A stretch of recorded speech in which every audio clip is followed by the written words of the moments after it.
Defending champion Kolkata night riders, आपल्या आज्जूदादाची team, आज्जूदादाला captain केलं इथं. ठीक आहे, चला. तर कोलकात्याची स्टार्टिंग बॅटिंग 11, त्यांची विकनेस आणि त्यांची स्ट्रेंथ काय आहे हे बघू आपण ह्या व्हिडिओमध्ये. ओके, म्हणजे ओपनिंगमध्ये जर फुल पोटेन्शियल यूज करायचं असेल तर नरेनला ओपनिंग दिलीच पाहिजे, त्यासोबत डिकॉक असला पाहिजे. ठीक आहे, 3 नंबरला मला वाटतं रहाणे असला पाहिजे, म्हणजे राहण्याचा जास्त यूज कुठं होणार आहे टॉप 3मध्ये.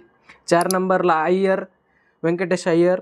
5ला रिंकू सिंग, रसेल, रमनदीप, वैभव अरोरा, वरुण चक्रवर्ती, नोकिया आणि हर्षद राणा यांची बॅटिंग 11 असू शकते. इम्पॅक्ट प्लेअरमध्ये मार्कंडे आणि चेतन साकरिया हे यूज करू शकते. ठीक आहे, यांची स्ट्रेंथ काय आहे? यांची स्ट्रेंथ आहे यांची ओव्हरऑल बॉलिंग.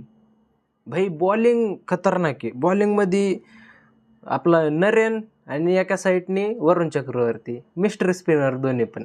आणि फास्ट बॉलिंगमध्ये हर्षद राणा, नोकिया, विशेष नाही ना काही. आणि अजून एक स्ट्रेंथ काय यांची फिनिशिंग. भाई रिंकू, रसेल आणि रमनदीप मस्त फिनिशिंग आहे, क्लास आहे. ठीक आहे, यांची विकनेस काय आहे? विकनेस जास्त काय विकनेस नाही आहे यांची. विकनेस असं असू शकते की रहाणेला फिट व्हायला लागेल प्लेइंग 11मध्ये. आणि रहाणे प्लेइंग 11मध्ये कधी फिट होईल? जे तो जेव्हा टॉप 3मध्ये परफॉर्म करेन. 4 नंबरला त्याचा जास्त यूज होणार नाही आणि तो फसन पण मिडल ओव्हरमध्ये. ठीक आहे, त्यामुळे त्याला 3 नंबरमध्येच फिट करायला लागेल कुठंतरी. आणि त्यांनी चांगली सुरुवात केली पाहिजे आणि तो स्टेबल झाला पाहिजे प्लेइंग 11मध्ये, कारण की कॅप्टन पण येतो. ओके, तर ओव्हरऑल चांगली 1 नंबर झाली आहे टीम, मस्त बनवली आहे.